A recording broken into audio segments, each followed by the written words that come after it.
Bread from the MegaETH team. Welcome. Hey, what's up, man? Thanks for having me on. Yeah, for sure. Now, do I call you 0x bread guy or just bread? Yeah, it would be just bread is good. I've actually been trying to go for the bread handle, and the guy who has it just has had it on lock for years, and I cannot get it from him. But it's really hard. It's like I'm slowly working all of my things to eliminate the 0x, and then try to get rid of the guy and just be like bread. But Just it takes a bread. while to get those. Yeah, Is he asking for a ton of money or just ignoring your? he ignores it. So there's two. There's bread, like the handle bread, and that's just like on private, hasn't been touched in forever. And then there's Bread Guy, and I've actually contacted that dude. He's just some dude in like he's in New York, literally just like a baker. Doesn't do anything on Twitter. And I found his stuff, and I reached out to him on Facebook, and he just didn't say anything. I was like, bro, like I'll pay you for this thing. like he's a literal baker. He's a literal baker. He's like literally just the bread guy. Like literally, and like, but I can't. He won't listen to me. That's funny. Yeah, yeah. You almost don't want to take it from him because he's actually a He's been baker. squatting for like, yeah, right. Like, who the fuck am I? Like, but yeah, I won it. Like, That's I just funny. randomly picked this name, and now I gotta kind of own it. That's hilarious. Um, well, so I really wanted to talk with you because you and the MegaETH team are putting on a clinic on how to do like really, really amazing community management. And like in all areas, I think of growth marketing, community management, especially in crypto, is probably one of the hardest things. It's really hard. Um, and you guys have done just an amazing job and want to learn from you. Um, and so if we could maybe begin, like, how'd you get into crypto and how'd you especially get into like this world of like community management and um and growth? Yeah, I guess I'll preface all this up for people who are listening and don't know who we are, what I am, whatever. I'm on MegaETH. It's an L2, and my titles are kind of nebulous, but like I'm head of growth, or like I was brought on specifically several months ago to just try to like help tell the story of what MegaETH is, just in the broader crypto Twitter conversation, basically. So yeah, so like my history specifically, and maybe this is why I've gravitated towards this community stuff, is I come from a technical background. I went to school for computer science, all that stuff. Got involved in crypto initially back in 2017. Just nerd sniped. I had friends that are technical, so they got involved with like the crypto kitty stuff. And they told me about stuff, just rumblings through work. And I started digging into the tech, got pilled on like, oh, this is like what this could unlock. Mostly on like the utility side, like VeChain and like supply chain, all this shit. Not really just like, you know, the pure decentralization shit, just like public access to information. That seems important. Got pilled, whatever. Disappeared for a couple of years, came back in 2021 and got involved again, that time on like the product side, where I was helping. I had technical friends not involved in like the actual crypto conversation, but they like tech, they like building things, they like doing stuff. I was involved in the conversation. I saw where market opportunities were.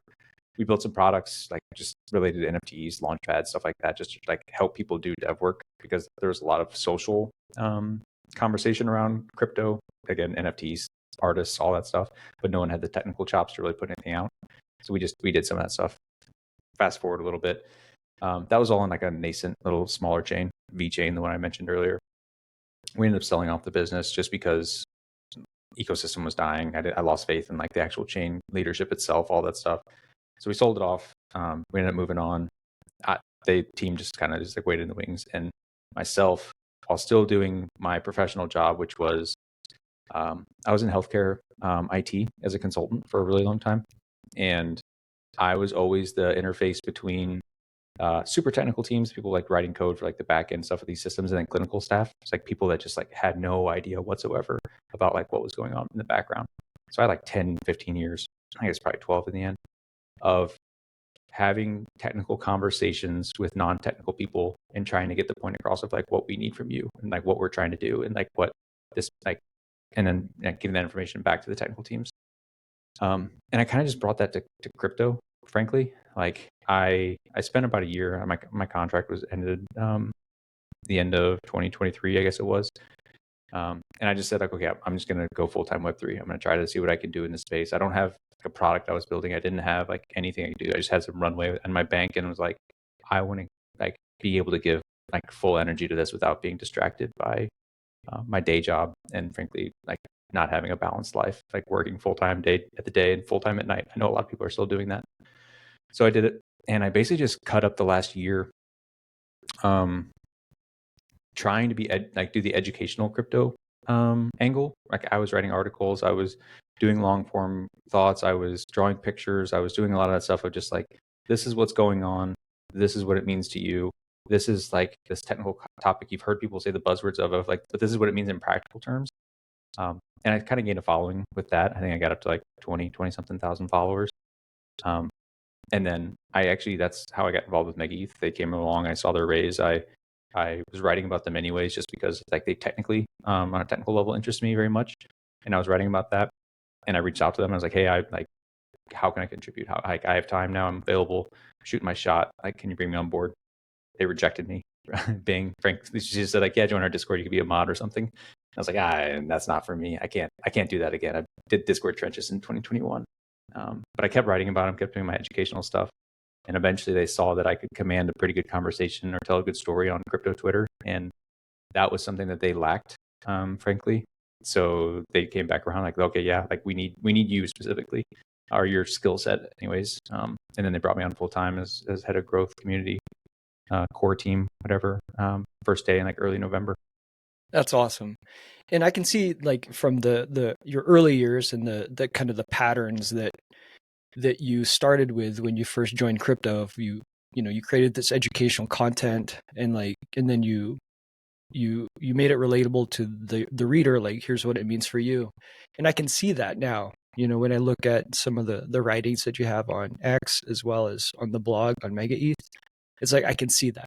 Like I can see it's like how relatable it is. And maybe we can go to MegaETH really quick, talk about the product, Sure. kind of what's unique about it, and then go into like how you're its positioning and then the messaging to its target audiences. Because what I found really unique about MegaETH, it's a highly technical product, yet it's very relatable to normal people. And that takes a very special kind of set of skills. That's like really hard to do, because on the one hand, you've got a technical team that probably really want to lean into we're faster, we're safer, we're this, we're that, we're better than all the other L1s and L2s, et cetera, right? That doesn't necessarily speak to like people, but it may speak to like their peers and probably other technical founders. And so that requires probably some internal dialogue and maybe debates. And so I'm curious about that and how you've been able to make MegaETH into something super relatable. And by the way, I love the name. Like I used to be a MegaDeath fan. So Nice. Did you see the we have some logo types that are MegaDeath, like the with the hat. hats and stuff? Oh, I Yeah. love it, man. Yeah. Yeah. I don't even have that one. That's the holy grail. No, this will actually age me, but I saw MegaDeath at the Monsters of Rock a long time ago.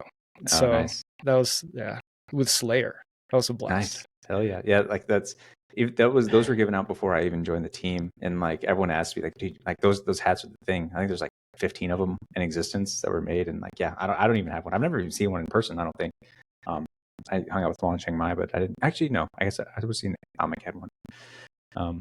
Yeah, okay. So broadly, I think some of the stuff that you're talking about there is just a confluence of events, like just stuff outside of our control, right? Timing of the market, right? Like there's this general sentiment that like Ethereum needs to do something that like to bring it back to the forefront. One, like there's a little bit of hopefulness just in what we're aiming to offer to the market, and being able to compete with someone who is seen as a very direct competitor and kind of stealing the shine from Ethereum, right? Ethereum's always got this liveness, decentralization, right? Like all the stuff that is really I mean, they're strong properties. They have to be like, they're kind of what the space is built on, right? But people are starting to wonder, did we over-index on maybe how decentralized something has to be, how permissionless something has to be, versus just like Solana's coming to the table and they just got great UX, right? They're fast, they're performant, they're focusing on the customer.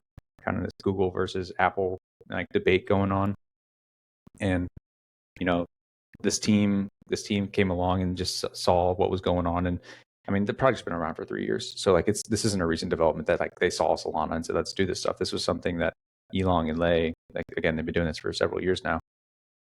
They made a decision after seeing the original roadmap of Ethereum that they were going to go down this path of like really optimizing this stuff and maybe not having a lot of the same what's called like alignment baggage is what I've referred to it as, where like a lot of the design decisions that have been made in this space have been based on like what everyone just like has like always assumed has to be in place. So therefore they just do the next thing. They don't really question all like the fundamental stuff.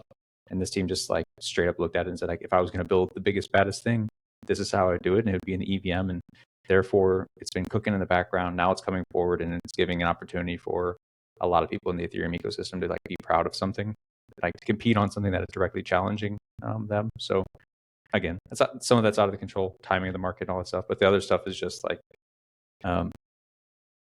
trying to talk about what benefit it actually has for the ecosystem. And you had mentioned, okay, so like what's the edge that MegaETH has, right? Like what's the separator? Why are people getting excited about it?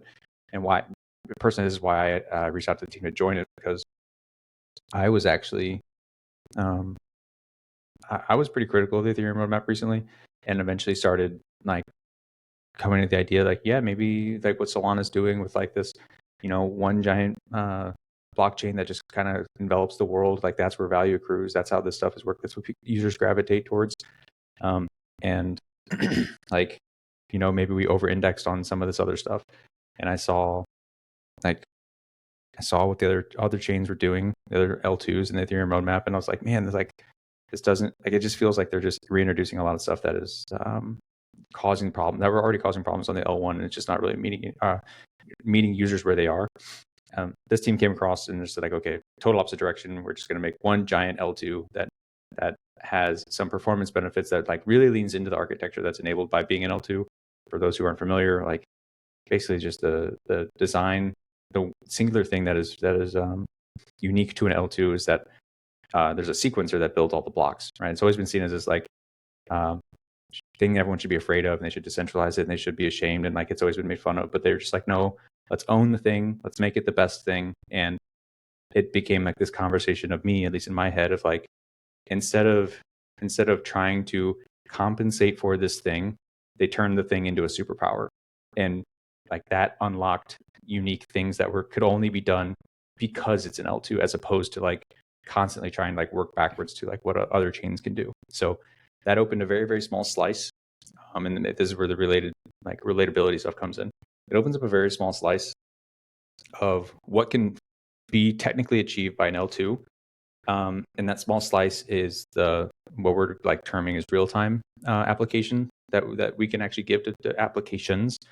And that's just because, again, we're an L2, because we no longer have to deal with consensus, which is an absolute requirement of the L1s, right? They have to, you submit a transaction and it goes out the network, and everyone has to sit there and agree on it. And then once everyone agrees on it, then it's like it exists, it's final, it's official. But there's a little bit of lag time in that, right? It takes time, whether it's just because like everyone has to come to agreement, like just decision making, but then also time, this isn't raw distance it takes for messages for things to communicate to each other, right? So if you have a bunch of nodes all talking to each other, it just literally takes time for stuff to go from Singapore to China to Oregon to Texas back over to New York, right? It takes time for this stuff to go back and forth, and that's not a limitation that you can do with code. That's just like, it takes time for that stuff to go places. So that's fine, but that's an absolute requirement of an L1, right? Of these things that have these distributed node sets.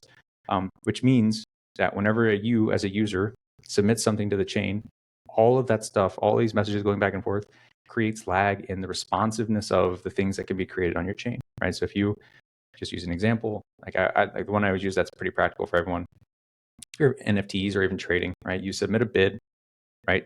The time it takes for that bid to be true and for someone to accept that bid, and then for the accepting of that bid to be true on the chain, the time it takes for that, the lag time between those two actions is increased, just because, again, the speed of light, travel, all this shit. And because we don't have that, we don't have to have that, we're leaning into just like creating this stuff as fast as possible and creating like basically a streaming blockchain. The lag time is infinitesimally small. Like we're squeezing it down to a couple hundred milliseconds, right? So now that same act that took place in all these other chains, again, has to happen on the L1, and some of the L2s are moving this direction. We're going in the opposite direction. The feedback loop of that stuff, the transaction lifecycle is basically zero. So you push the button, it's in. You click the button, it's in. So you put in a bid is accepted, and then it comes back to you. A practical example inside of an application that we have is like Euphoria, which is like they pioneered this tap trading idea, right? Like in Web2 world, in what you're used to just like a regular app, right? If you tap a button inside of these games that you play, of any of this stuff, right? If you tap your button, it's instantly there, right? It's usually a couple hundred milliseconds. It's in place. Whether it's Discord, Telegram, all that stuff. You send a message, it pops in, it's there, right? It usually operates in this window of a couple hundred milliseconds. If you use the time scales that are available in most of the L2s today, especially in the EVM world, the fastest it can process that stuff is like 1 or 2 seconds, right? So you take this tap interaction that you're used to in the Web2 world and all these applications that are spread all over the place, and you extrapolate that, or you apply it to like base, for an example, right? 2 seconds. If you were to tap and then 1, 2, bing, your thing, like it actually happened, you get the response, like that's not a good user experience. And that's because of the design decisions that you guys are making to go down this decentralized consensus path. So we went the other direction where you can like tap a button and instantly it's on chain, it pops in, it's operating in this instantaneous window. So we're really leaning into just leveraging the architecture so that we can have this very small slice of only literally possible as an L2 applications, and then trying to let people dream on that.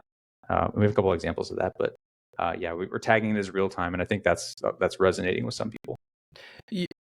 I think it does. And what I love about your explanation is, and you also see this on the homepage, you don't even say that it's an L1 or an L2. It's just the first real-time blockchain.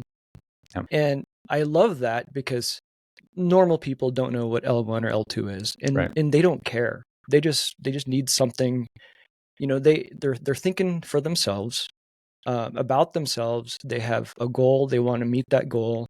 And they want real-time feedback for whatever application they're using. They want to get in and get out.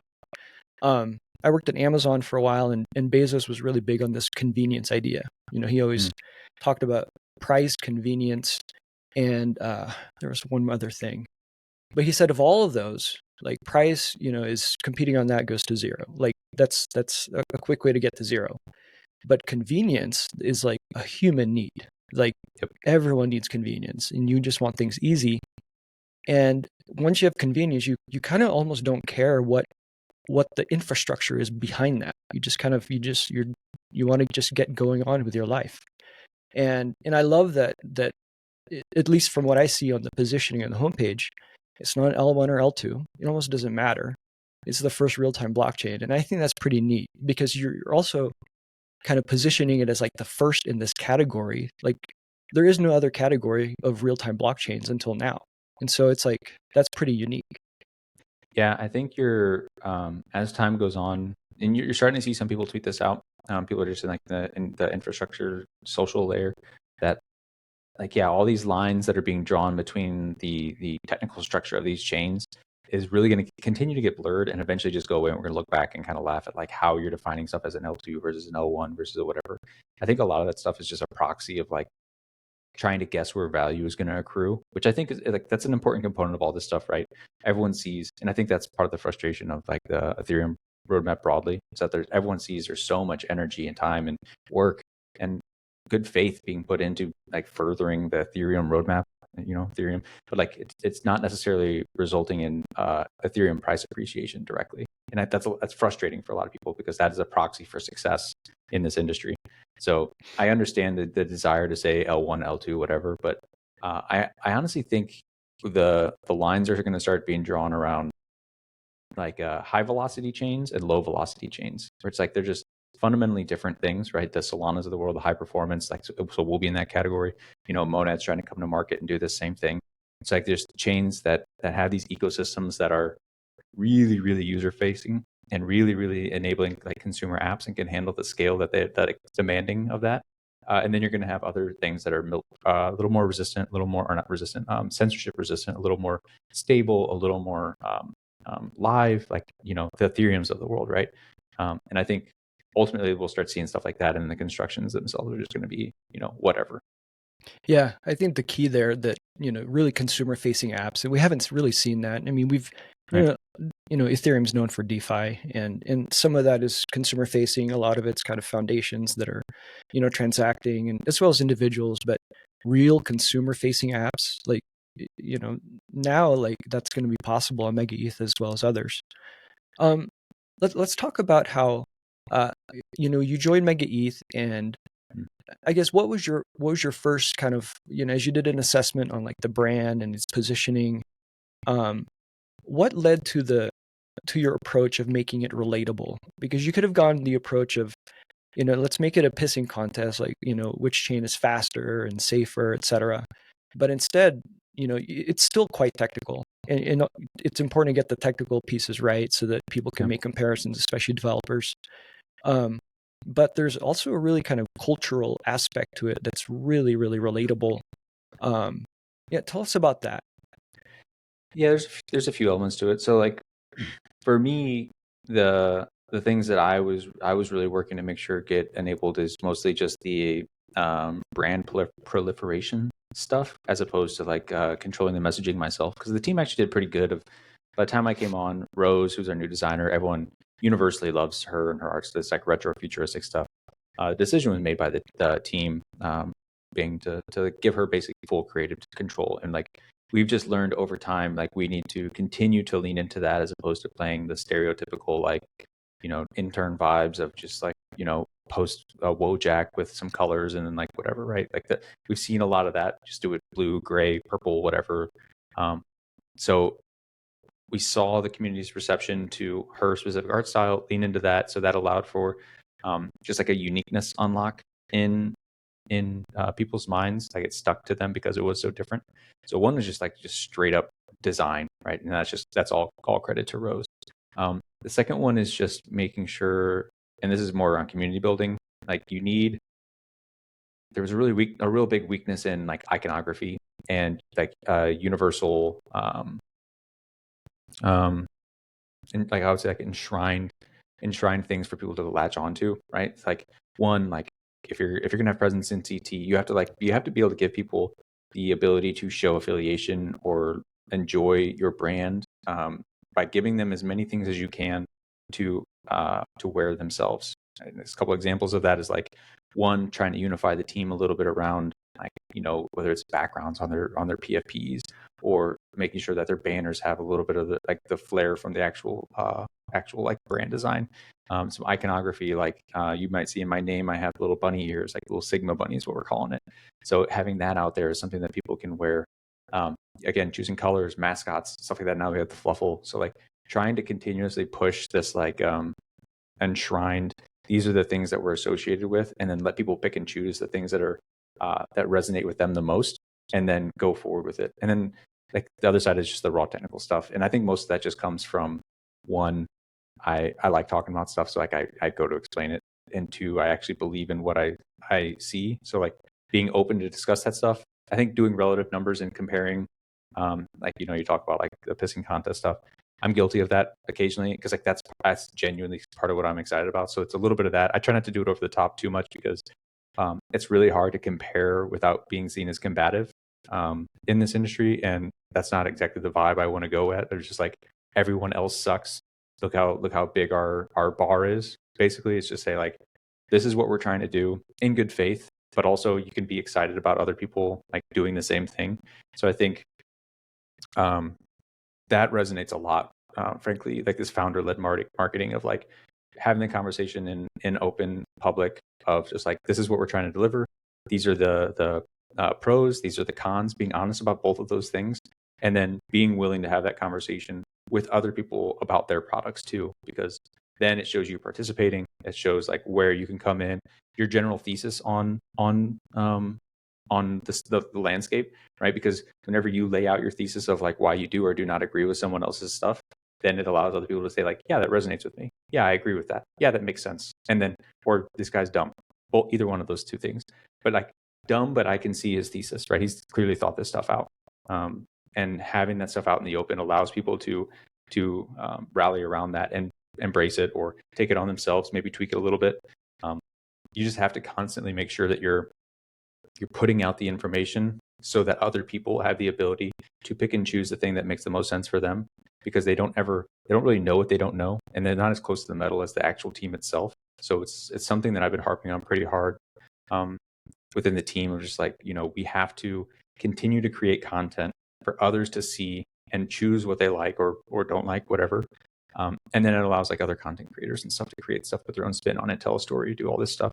So it's honestly just a combination of those two things, like the visual artistic side, and then just like the raw data side of just letting people be adults, do whatever they think for their own stuff, and just making sure that content's available to them.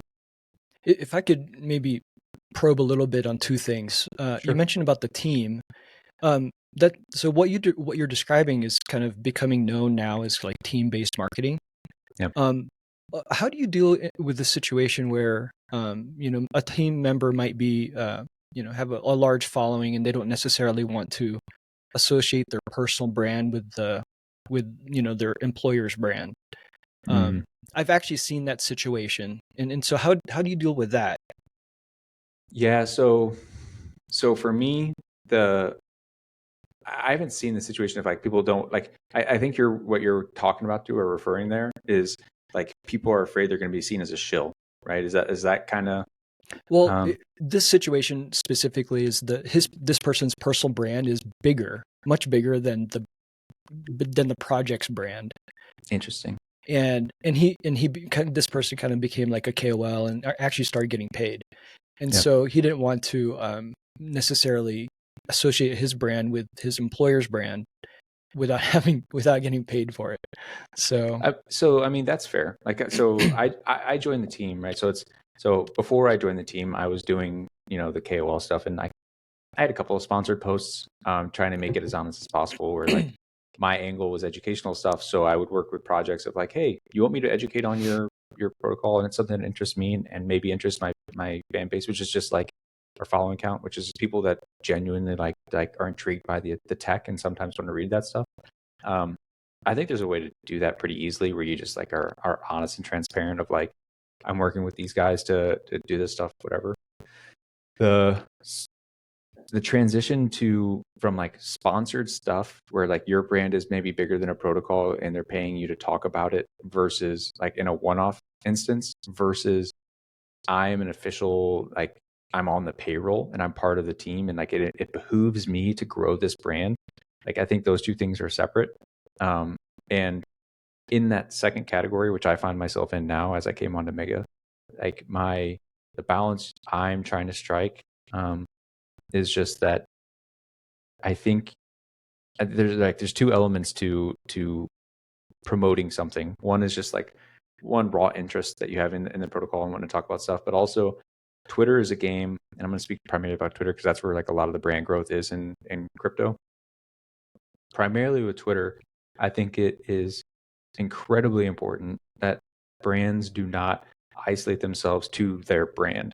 And what I mean by that is like, as a founder, if you're constantly just talking about your brand, you kind of turn into a billboard, right? People don't see you. There's like, anytime I know I see you on the timeline, I'm just going to keep scrolling because it's just going to be the 97th time I see you talk about MegaETH or Nillion or whatever, right? And just like, I'm not in for it. Like, there's nothing going on there.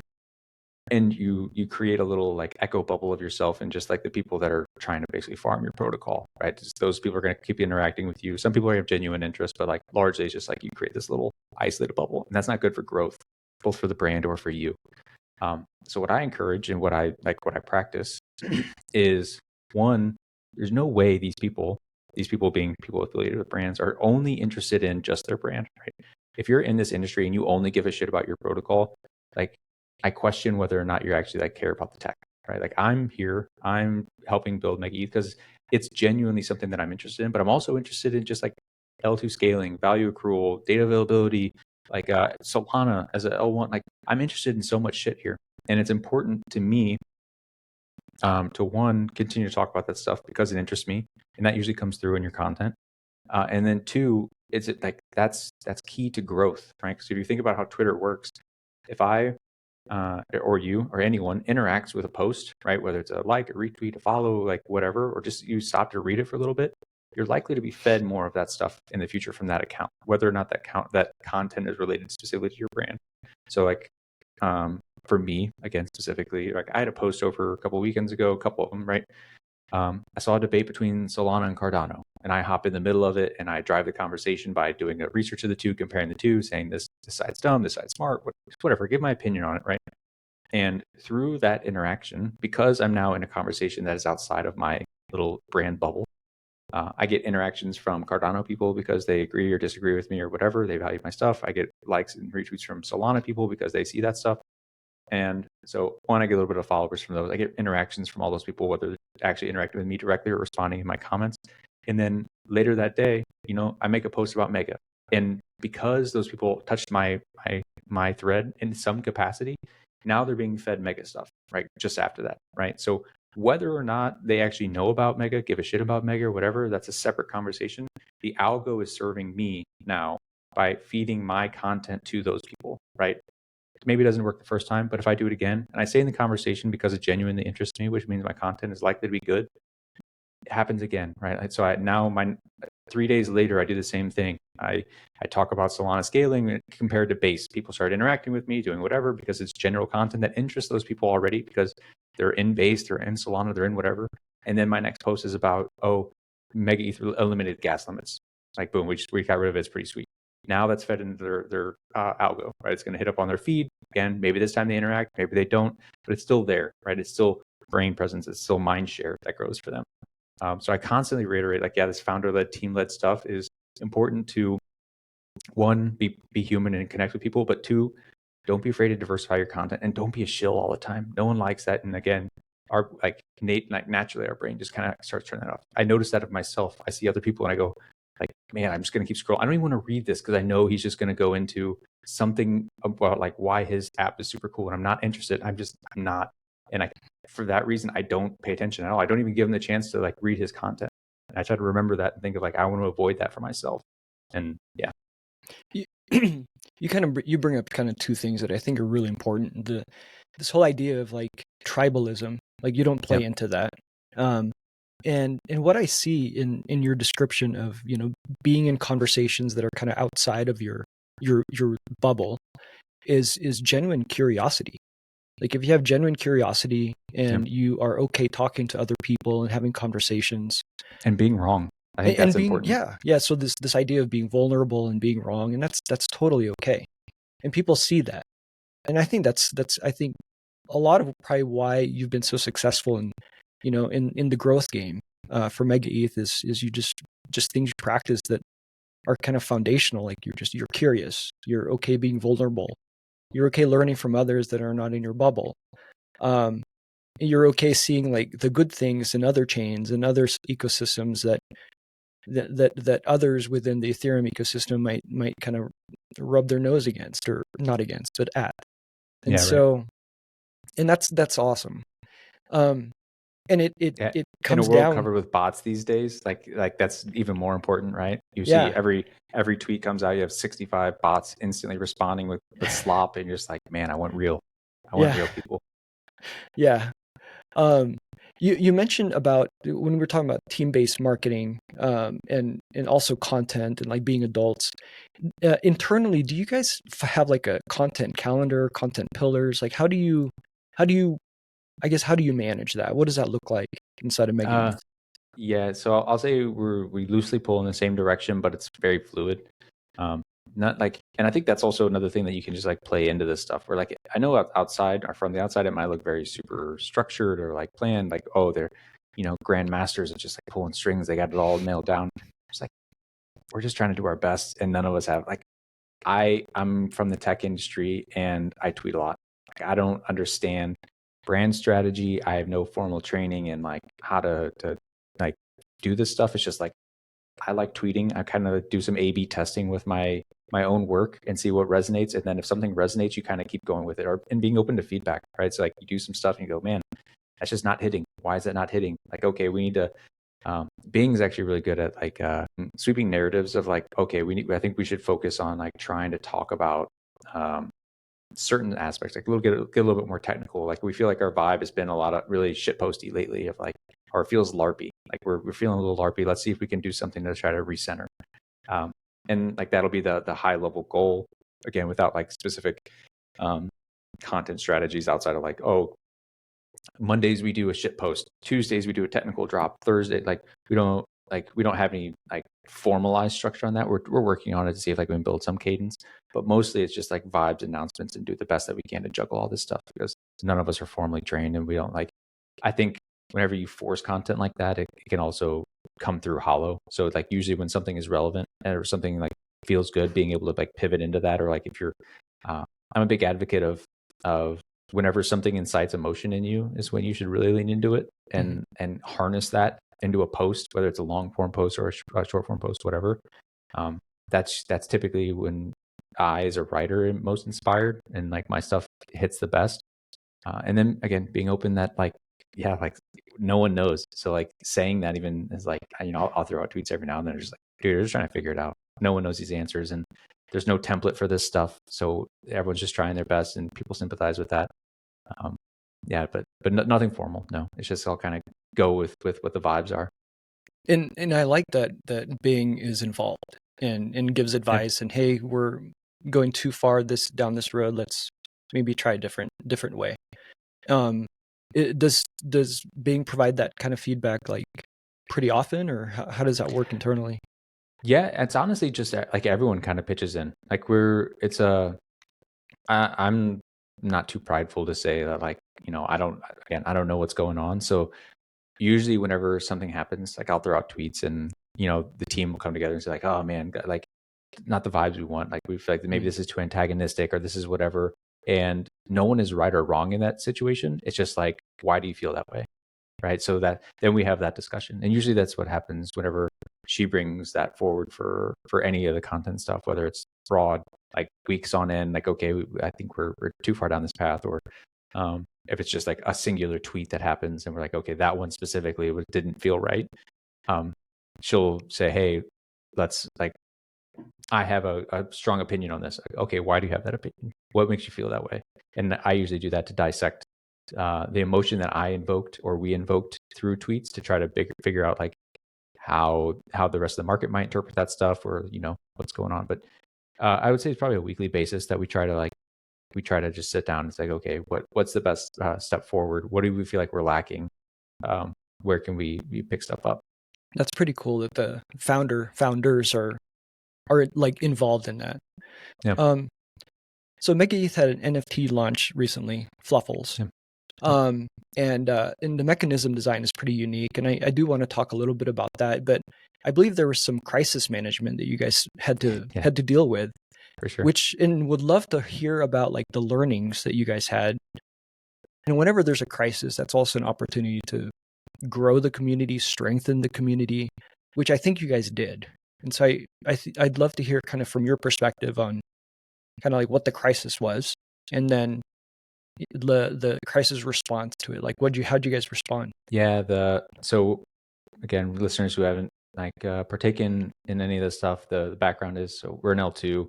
We've gone through several iterations of trying to find ways to get or to give exposure to the network to people outside of venture capitalists, right? So like if no one's familiar with the process, a lot of this stuff, usually you start a project, you go through venture capitalists, which is usually a handful of people that give you a bunch of money. And then through that, you spin up the product, and maybe you do multiple rounds of this. For like the next round, you raise even more money at a higher valuation, and then you do it again, maybe, and then eventually you come to market. And by the time you come to market, retail or just like common users are able to get access to your community or access to your network, whether it's through a token or whatever. And it's usually at a higher valuation, like all the value capture, right? The thing that you're building was valued at 100 million, then 500 million, then a billion, then 2 billion. And then by the time normal users get access to it, people that are actually going to like participate in your ecosystem, it's valued at a very high number, and it's very hard for that to stick because of that, all that value capture happening. Because all the people that capture those tokens have a fiduciary duty to basically sell them on top of you. So this team made a conscious decision to go the path of trying to give everyday users access to the network in various capacities. We did the initial round, which is a VC round, a couple of people, Joe Lubin, Vitalik, Dragonfly.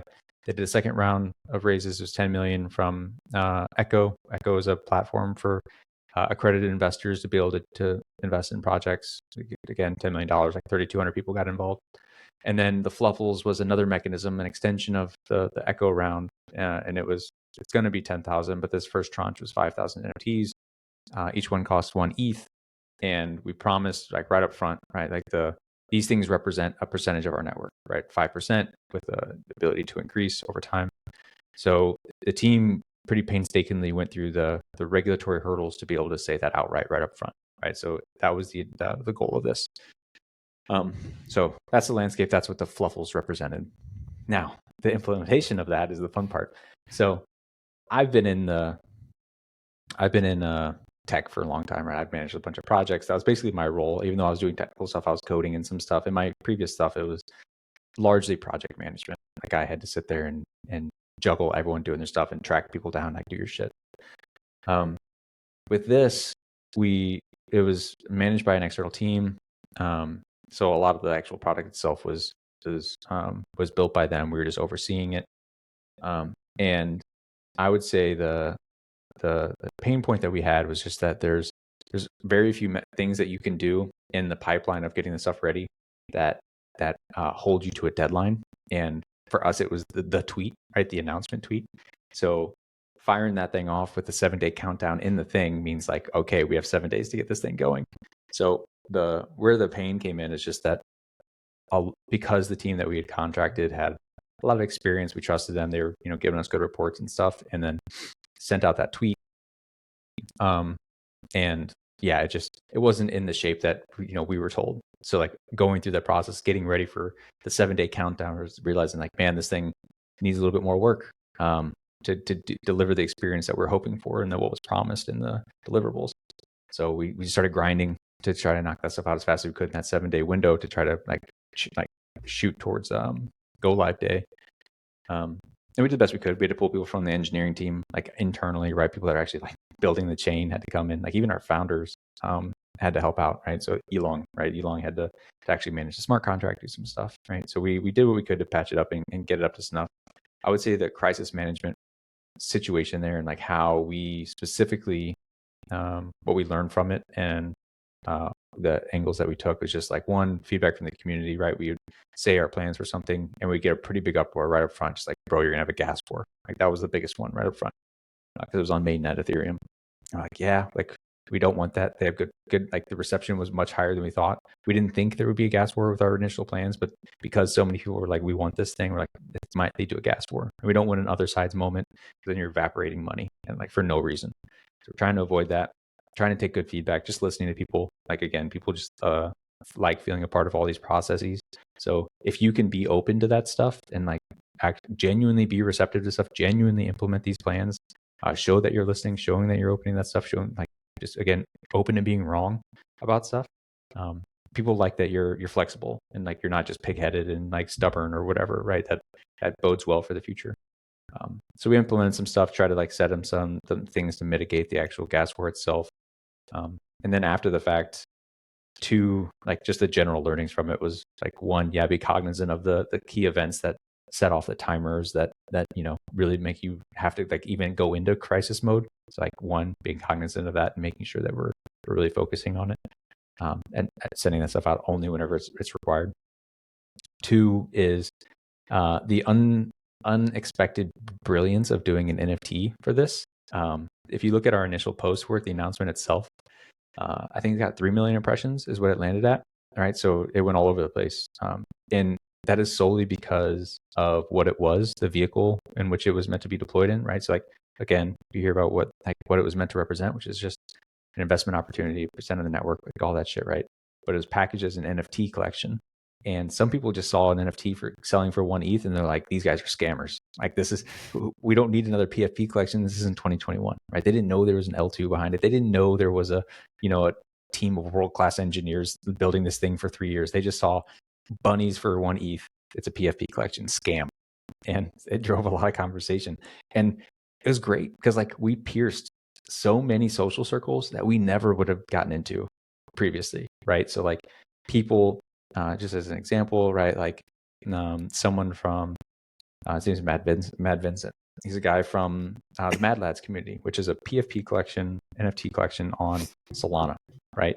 He wrote a big old long thread. These guys are scammers, like all this stuff's going on, like all this stuff. So we get distribution into his entire network, Solana NFTs, right?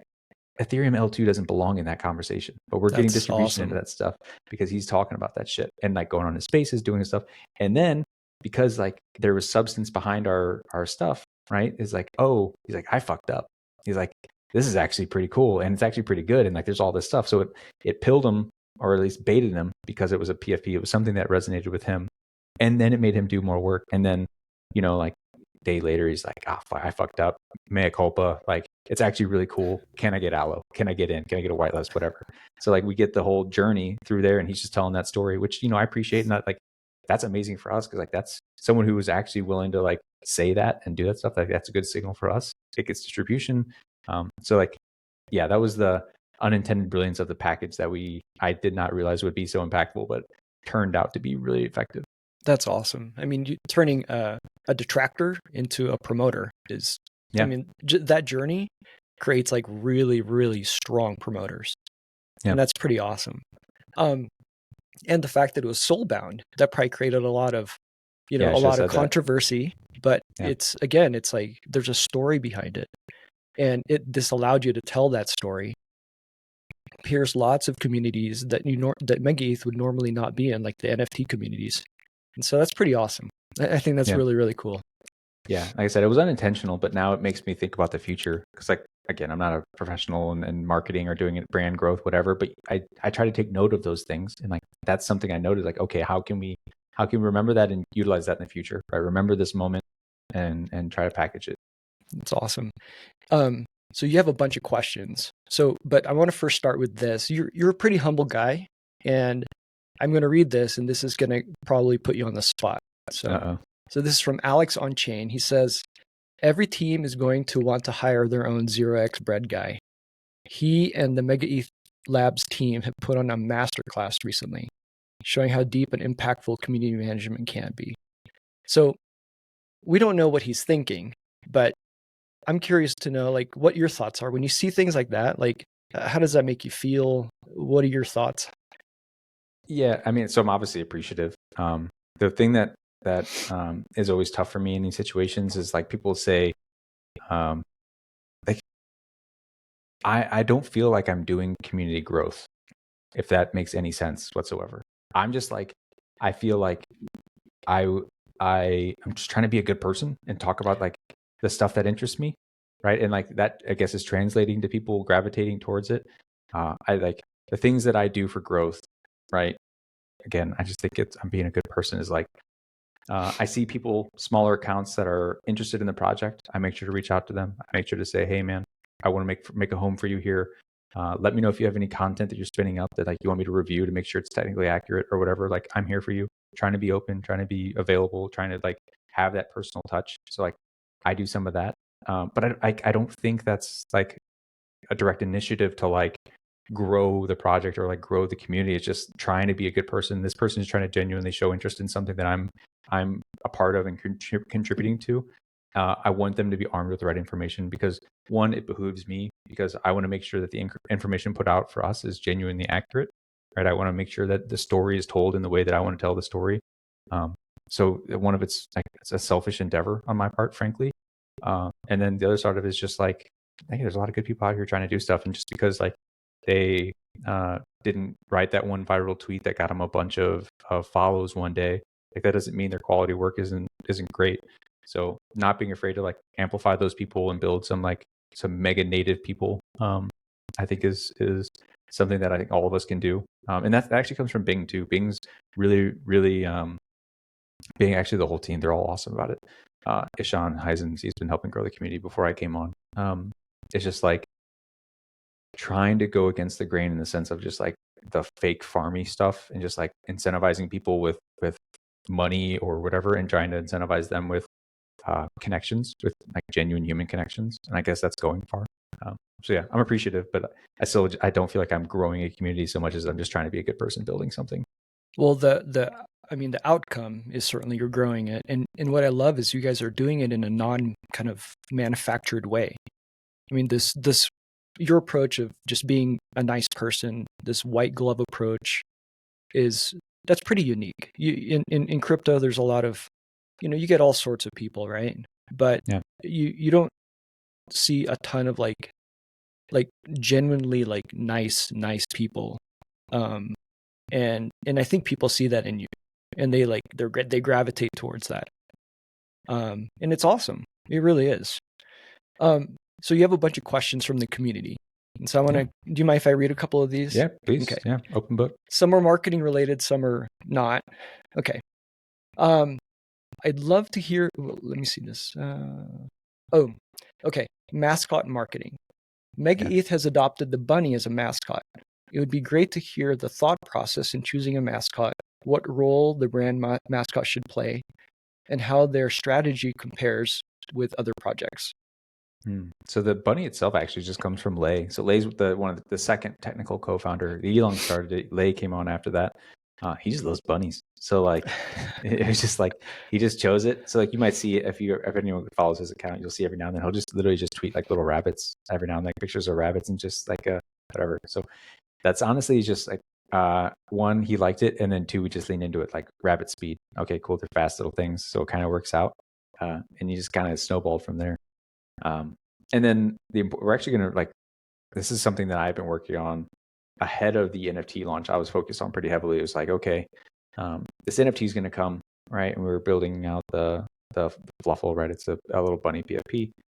And I was like, man, we need to make sure that like as part of what the community can arm itself with and meme and do whatever, feel connection to, whatever. We need to arm them with our representation of like the brand. Like the brand has to, if you understand Web3 memetics and like how all this stuff works, right? It kind of gets into the interny stuff I told you that we're trying to avoid from the main account, but we're aware of, is like you need to have this, you need to let people be able to express themselves however they can, like whether it's audio, visual, art, like just in their PFP, technical, like all this shit, right? You need to give people as much as they can to tool wise to be able to proliferate the character or the brand itself. So one major component of that in crypto Web3 for whatever reason are characters associated to brands, right? So that they can take place inside of memes, because memes are the dominant form of communication inside of crypto Twitter. Like everyone is making images of doing a bunch of shit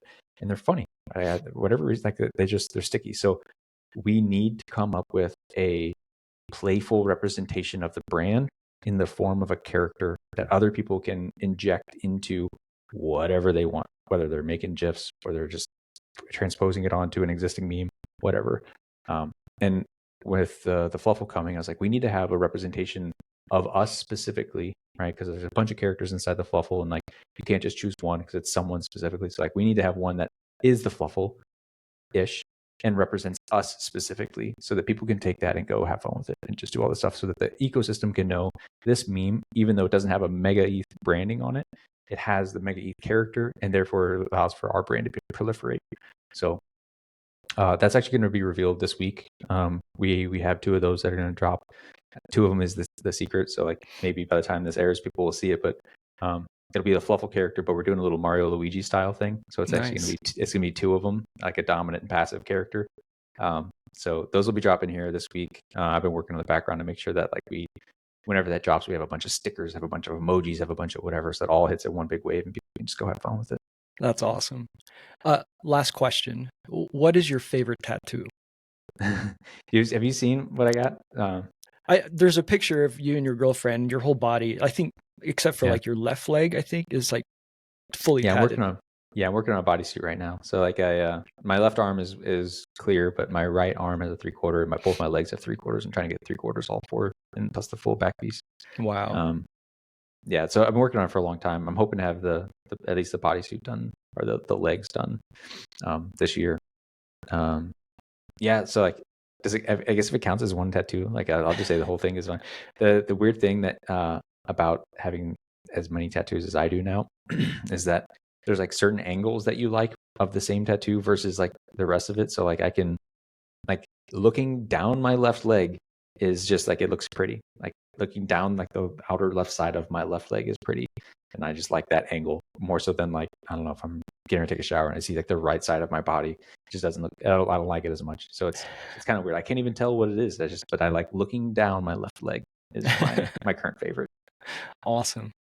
Well, Brad, this has been so just a fun conversation. I've learned a ton from you. So I just want to affirm you guys are on the right track. I mean, I'm nobody to tell you this, but can I ask you what? So you said it yeah. kind of resonates with you. Like, what's you said like you feel connection, like it's a technical project, but it connects. Like, what hits for you specifically? Um, what hits for me specifically? So I've been part of lots of kind of technical teams and really technical co-found. I led growth at Harmony, for example, and we were like a sharding Oh, thing. nice. Yeah. But what I struggled with at Harmony was the the flavor was very technical, and kind of the direction was to like even get more technical. Hmm. And as much as I wanted to make it more relatable, like it was just very hard to kind of fight against internal kind of, you know, Yeah. disagreements. They just wanted to talk about like TPS and It was TPS sharding. It was, you know, yeah, right. um, and what I love is that you've been able to kind of break that mold, and you guys have a bunny, the Fluffle. You guys are super relatable and active on uh, social, on Twitter especially, but Yeah. everywhere. And I love how you guys have, and you shared this example with, being part of the conversation in other communities. That's a big deal, Yeah. because we kind of get stuck in our own tribalism, and you kind of ignore that. And let's just be humans and let's just have a conversation. What I also like is that you do have a point of view. You called it a thesis, but in my mind, it's like you have an opinion, you share it, and then you let people kind of respond to it. And that's awesome. I love that.